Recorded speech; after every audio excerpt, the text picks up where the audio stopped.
Voici l'un des esprits les plus originaux de la fin d'un siècle qui en compta tant, et du début d'un autre qui n'en fut pas avare.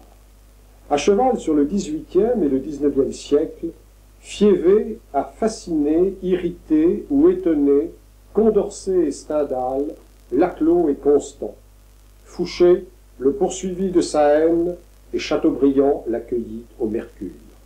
Balzac l'évoque dans Les Illusions perdues et s'en inspire peut-être pour certains traits du baron Sixte du Châtelet. Sainte-Beuve enfin lui consacre l'un de ses meilleurs lundis.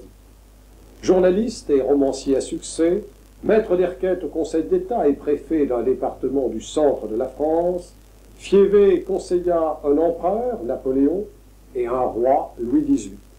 Et pourtant, il est aujourd'hui à peu près totalement oublié.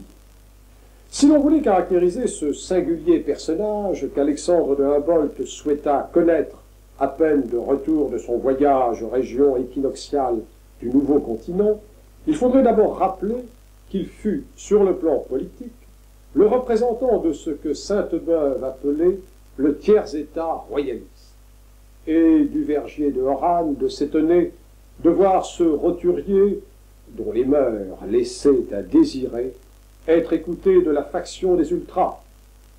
Fiévée était le conseiller privé d'un courant dont M. de Maistre était le prophète et M. de Bonald le philosophe.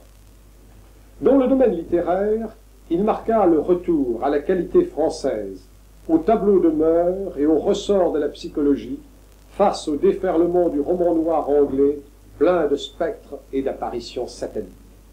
Sur le plan intellectuel, Jules Janin a parfaitement résumé la nature d'une intelligence qui impressionna les contemporains. Comme il ne savait rien, il était obligé de tout deviner.